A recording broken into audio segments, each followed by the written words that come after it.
Remember, for this upcoming speech, the informative, we will need to have a minimum of 3 sources within our speech, meaning we'll probably have more.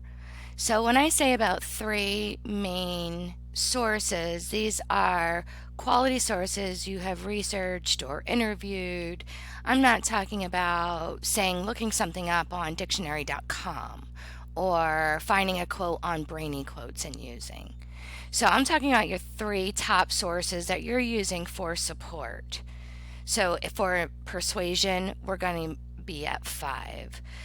Let's go back to informative. With these 3 sources, that means that I need to hear throughout the speech, meaning you need to write out in your preparation outline the way you hope to say your credibility factors, everything about your source. So talking about our credibility factors about our sources, remember, the more credible your sources are, the more credible you are.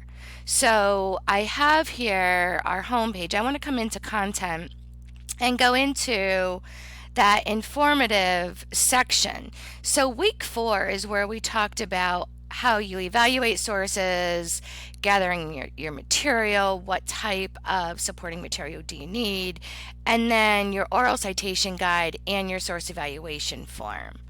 Now I'm going to come into our week 6 because that is where all the informative information is.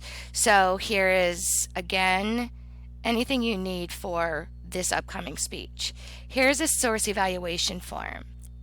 So the source evaluation form, which you need to submit 3 source evaluation forms.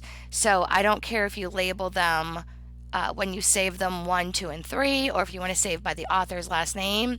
Ultimately, you will be uploading 3 source evaluation forms or 3 sources in one file into the Dropbox, its own Dropbox, the same time that the preparation outlines are due, because you need your sources before you can even create your preparation outline.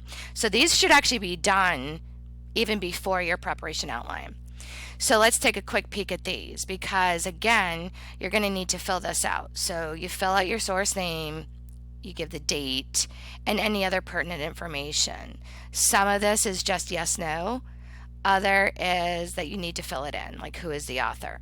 So you're going to download this, save it, and then again, you'll be creating 3 of these and uploading into the appropriate Dropbox. Now with this is where you get your information from to create your in-text citations. So if you're using a secondary source, you're going to need 2 to 3 pieces of qualifying information about your source. So dates are always good, author's last name and credentials, the title of the source. So go back to week 4 if you need to and look over that information. So from that, also then you will also need your formal works cited page. So with your outline, you will need to incorporate your sources within. You'll still need your formal works cited page, and then you'll be submitting 3, a minimum of 3 for your top 3 sources for your speech into the appropriate Dropbox.